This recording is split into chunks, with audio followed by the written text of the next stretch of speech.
Throughout the 20th century, the Republican Party benefited from a non-interventionist foreign policy. Think of how Eisenhower came in to stop the Korean War. Think of how Nixon was elected to stop the mess in Vietnam. How did we win the election in the year 2000? We talked about a humble foreign policy, no nation building, don't police the world. That is a conservative, it's a Republican, it's a pro-American, it follows the Founding Fathers, and besides, it follows the Constitution. Declare war if you want to go to war, fight it and win it, but don't get into it for political reasons or to enforce UN resolutions or pretend the Iraqis were a national threat to us. For example, if China took back Taiwan today, you say go to the Congress, or does the President not have the authority as Commander-in-Chief? Absolutely, he does not have the authority. Where does he get it? You can't go to war without congressional approval, and that's not a threat to our national security. That's something internal affairs. Why should we send hundreds of thousands of Americans to die in a civil war? I mean, are we over in Russia right now over Chechnya? I mean, it wouldn't make any sense. Did we go to war over Hong Kong? You know, we should follow the Constitution and the advice of the founders. Don't go looking for dragons to slay. I mean, why should we go and provoke and look for trouble? We should talk to people, negotiate, be diplomatic, and trade with people. We do much better trading with Vietnam than we did with fighting with them, and we lost 60,000 men there. It makes so much common sense, and it's so appealing to the majority of Americans. Let me tell you, I really believe that.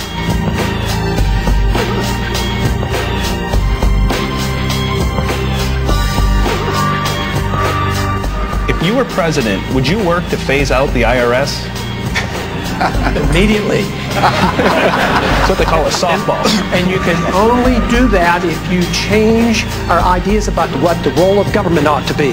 If you think the government has to take care of us from cradle to grave, and if you think our government should police the world and spend hundreds of billions of dollars on a foreign policy that we cannot manage, you can't get rid of the IRS. But if you want to lower taxes, and if you want the government to quit printing the money to come up with the shortfall and cause all the inflation, you have to change policy.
Let's stake out some of the things you've been doing. You voted against the Patriot Act. I did. You voted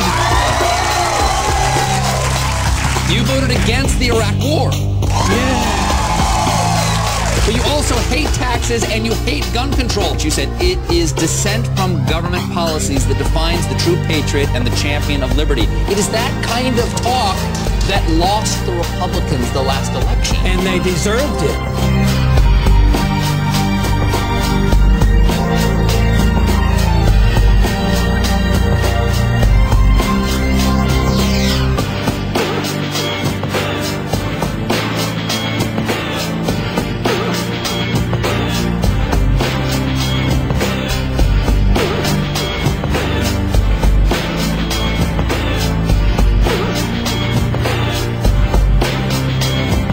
A decent policy.